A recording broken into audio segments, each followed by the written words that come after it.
Shalom, everyone. My name is Teacher Tina, and I want to come and talk to you all about something that I see happening within Israel. Mora Yara Shalom, which did an excellent teaching on this subject as well, and this sparked me to want to talk about it too. I see a lot of us, we want to return back to our ancient culture instead of returning back to the ancient past or the eternal teachings of Yahuwah. And we tend to think that culture equals righteousness, and it does not. Not everything in our culture is righteous.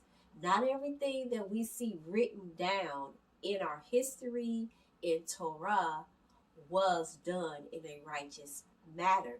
It is recorded for us to learn from, but it's not necessarily the righteous or the right way of doing things, but it is recorded as part of our culture.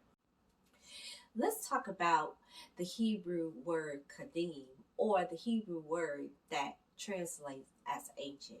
So kadim meaning east, as we have learned, and it also means an ancient past. We also have the Hebrew word olam, which is translated as eternal or everlasting. But in the Hebrew language, everything must have a concrete definition. Okay, so eternal, everlasting are abstract thoughts. So when we think of something ancient in the Hebrew, olam, we think of something in a distant time. Okay, that could either be the past or future. So again, ancient means in a distant time. Alam, the Hebrew root word of olam, means in a hidden place. Okay, so let's put these Hebrew thoughts together, so that we can get a better understanding of what an ancient path is. It is a hidden place in a distant time, past or future. So in essence, Yahuwah, his Torah, his ways are eternal and everlasting. That means no matter what time frame we are in, whether it's 1000 BC, whether it's 50 AD, whether it's 2022, that his ways still stand. We are to return back to the ancient path or the eternal ways of Yahuwah, loving your neighbor as yourself and loving your Elohim looks the same back in 50 AD as it does in 2022 in our time and dispensation. Culture is something different.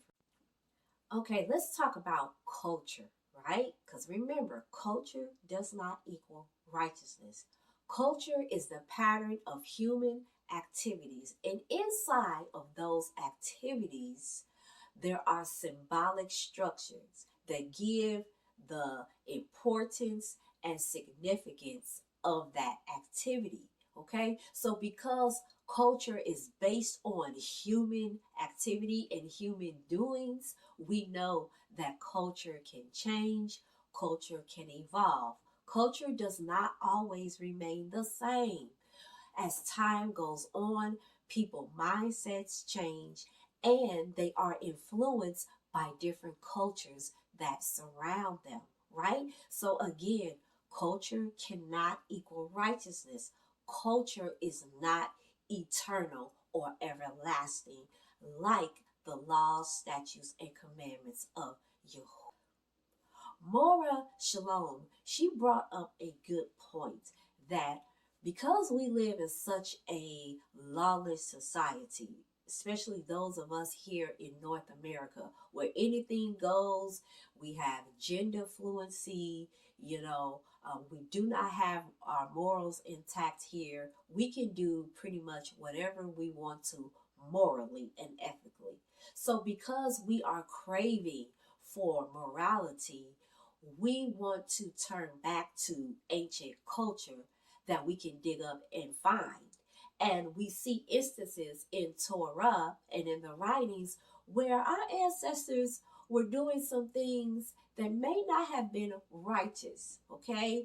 And so we're looking at the culture, we're looking at the history, and we're saying, but they did it like that, but it wasn't necessarily righteous, right? So we always have to make sure that when we are studying our people in our time, that we have to put their actions up against Torah.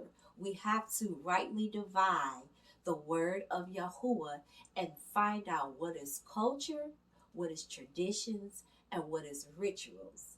Story of Nehemiah. I see so much of me and us in the story of Nehemiah. He was in the land of his captors. Some people escaped and went home to Jerusalem. Other people chose to stay in the land of their captivity. So it is with us. As Nehemiah was able to rebuild the walls of Jerusalem and they opened the scroll to read, the people grieved. And you know, one of the reasons why I think that people grieve is because they realized that the ancestors in Moshe's time looked vastly different and thought vastly different than they did. I know they realized that we have a different speech. We done took on our captors' language. We dress like our captors. We think like our captors. Even our culture looks like our captors. And so they had to go back and to relearn everything, their culture, traditions, language, rituals. They had to relearn everything. Okay. So again, I believe that inside of this captivity, we feel the same way. We have to relearn everything, including our culture.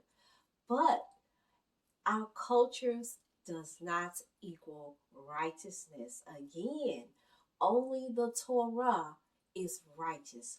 Only the eternal ways and everlasting ways of Yahuwah is righteous. So we are not going to look like our ancestors in Moshe's time.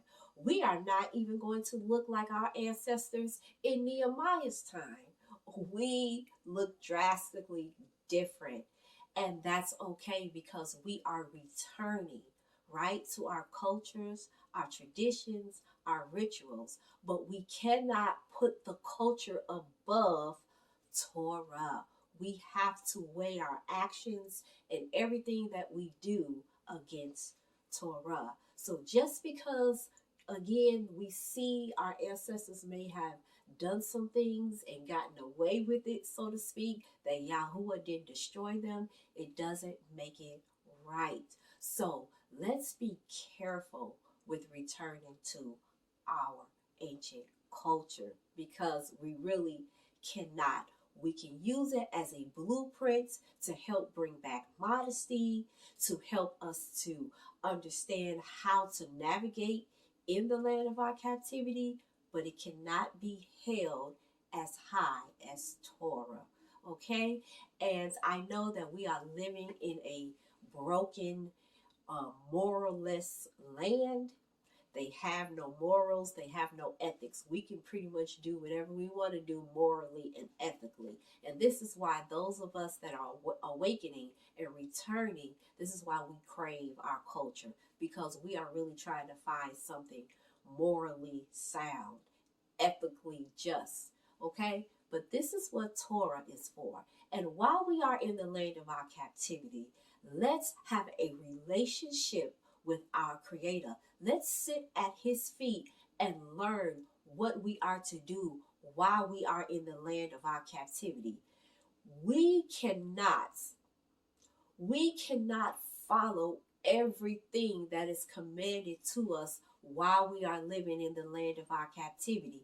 That is the whole reason why we were sent into exile.